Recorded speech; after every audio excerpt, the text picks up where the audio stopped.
Ladies and gentlemen, please welcome tonight's host, the fast-rising star of television's biggest hits. You may not have heard of him, but I know you've been busy recently. It's Mr. Jack Whitehall. Can we get the rest of it? His hilarious comedy and brilliant mind make him an ideal candidate for this show. So let's give him the benefit of the doubt.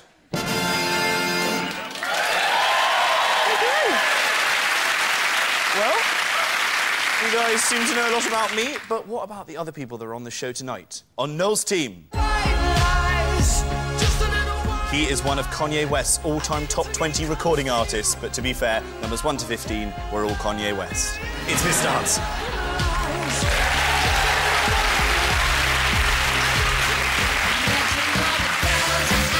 Also on Noel's team, she's the host of Loose Women, the feminist fight back against the objectification of females on TV. But since you asked, I Chag Brambles, Murray McLean and push McGiffin off a cliff. It's Andrea McLean.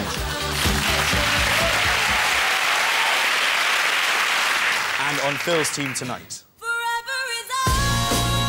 She's from the Saturdays, the teenage answer to Girls Aloud. If the question Girls Aloud were asking is, I wonder what we'd be like if we had slightly less catchy songs. It's Rochelle Wiseman.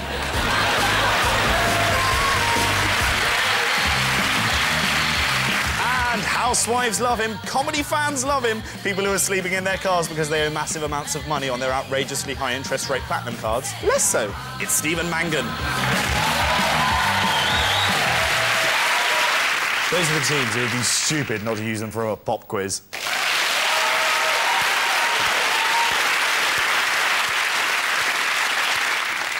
So we begin with connections. Noel, Mr. Hudson and Andrea, take a look at this. A white guy with a pseudonym and bleached blonde hair who hangs around with rappers? Pathetic. It's 2-bit Mr. Hudson wannabe, Eminem.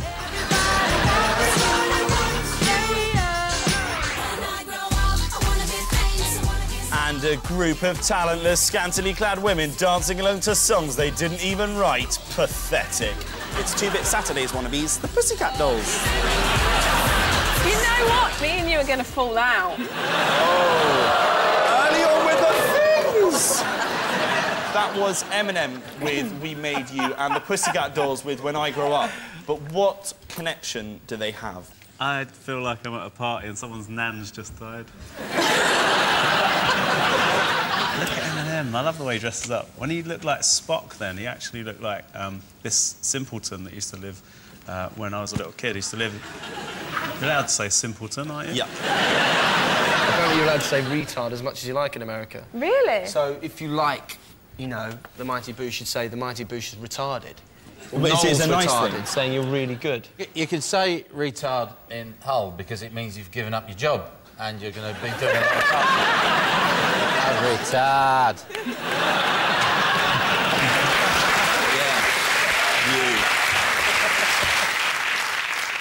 Kids say to me, what is you?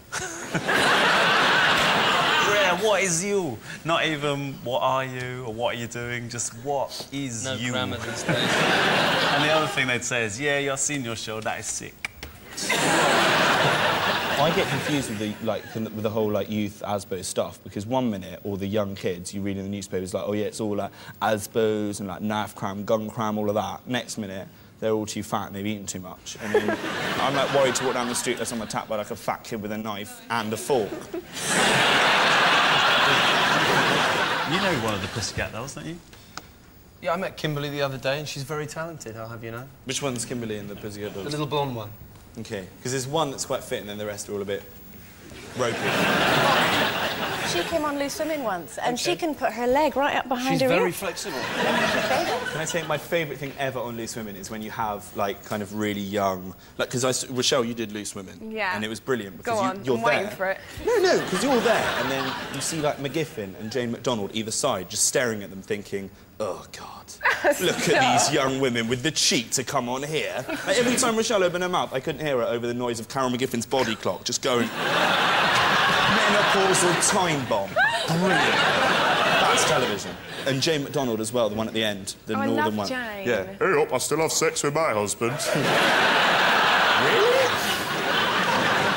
We were thinking that maybe there's something to do with dolls, weren't we?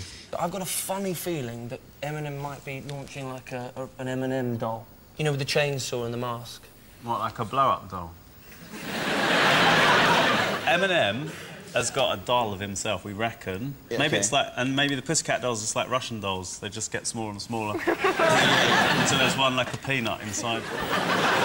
I think they've both made dolls of themselves. It's a guess. I'm going to be honest. It's a guess. Like, you're really close. Rochelle, have you ever had any Saturdays dolls? Do they have Saturdays dolls?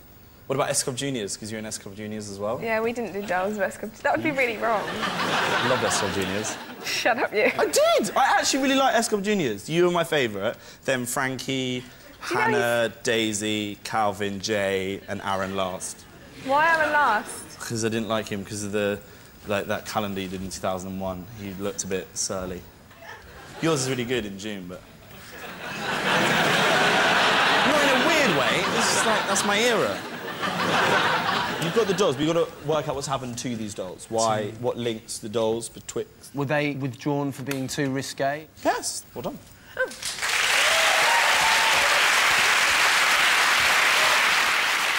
Both had toys based on their image withdrawn from shops. The Pussycat dolls for being too sexy, and M&M because his action figure featured a chainsaw and a tattoo across his neck saying, "Cut here." They are not actually the only acts to have brought out action figures. We're lucky enough to have some of the Sugar Babes dolls here. Basically, pick any three. Oh, my God. Skeletor was in the Sugar Babes, apparently. Probably bullied out by Muchia. Phill, Rochelle and Stephen, take a look at this.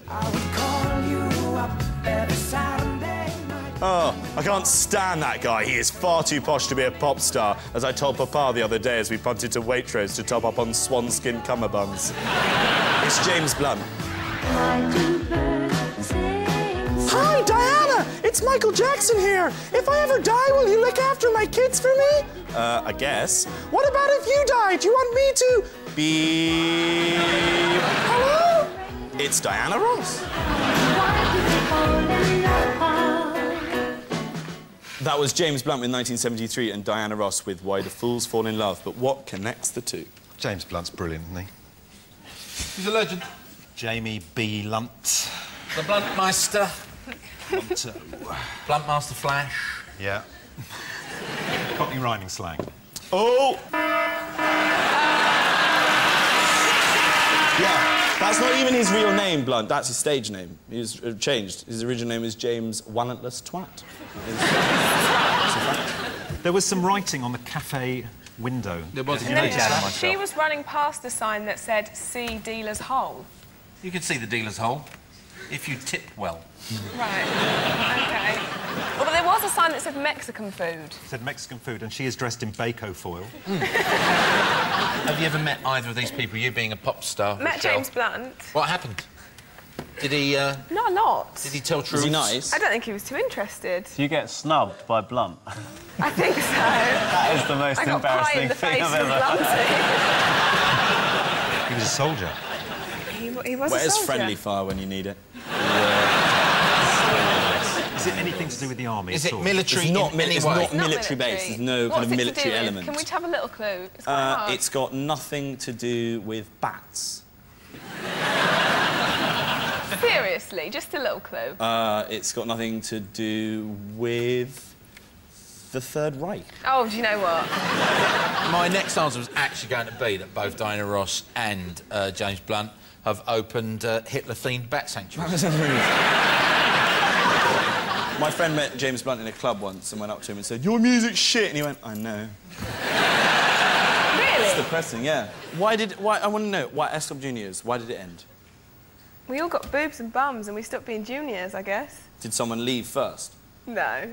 No? No. Someone's mum come to pick them up.